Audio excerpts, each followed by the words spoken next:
Hello all, John here with some thoughts for Corpus Christi Sunday. Welcome, thank you, and on a sensory experience in the body and blood of Christ.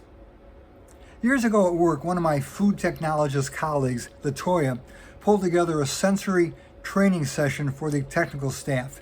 It was more a sensory assessment session, I guess, as she was trying to get a read on how well or how poorly we could perceive certain flavor profiles, the classic ones: sweetness, saltiness, sourness, and bitterness.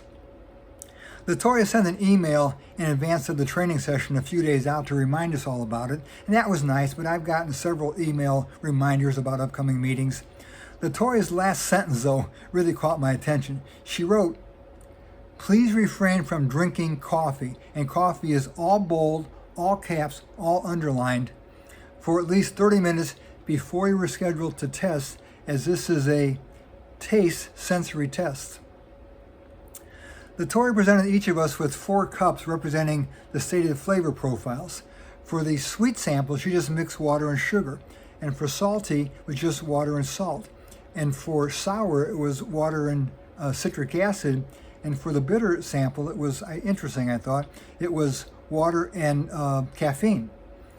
And then she had us taste all 4 of these, knowing what we were tasting to kind of like lock into them before we did it on a blind basis later on in the session.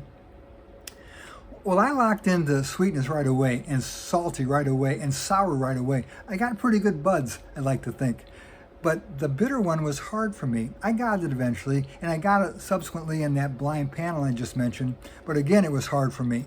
And I mentioned this while we were discussing what we learned later on, and I came to learn then, I didn't know going in, that ongoing coffee consumption can deaden or mask one's ability to perceive bitter flavor profiles. Interesting. I typically have a cup a day for sure, and many, many times more. I'm reminded of this sensory experience as today we celebrate the Solemnity of the Most Holy Body and Blood of Christ. All 3 of today's readings have to do with shared meals. The first reading is Melchizedek with his bread and wine, and the second reading is Paul's reiteration of the Last Supper to the people of Corinth.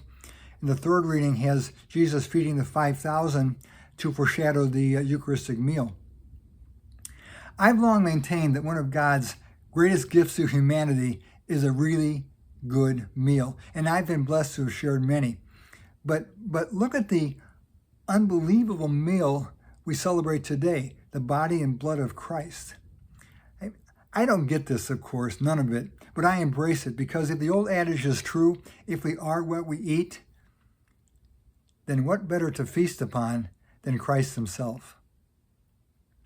Still, just as coffee deadens my ability to taste bitterness, certainly our consumption of many material temptations of the world deaden our ability to fully take in the Christ. Think 7 deadly sins again: pride, greed, lust, gluttony, envy, wrath, sloth. Perhaps like you, I've spent some time consuming some of each. And perhaps like you again, I know that these have taken me from my very best self, from my call to discipleship, from the best meal in town, you know. At times like this, I try to remember, though, that I am not a material being with a spiritualistic bent. I am a spiritual being living in a materialistic world, and a very short-lived one at that.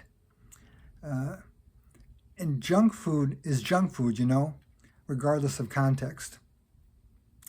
So may we all consume wisely, therefore, to better appreciate, and the more so to fully savor and take delight in the Eucharistic meal set so graciously before us. Hey, thanks. Peace, John.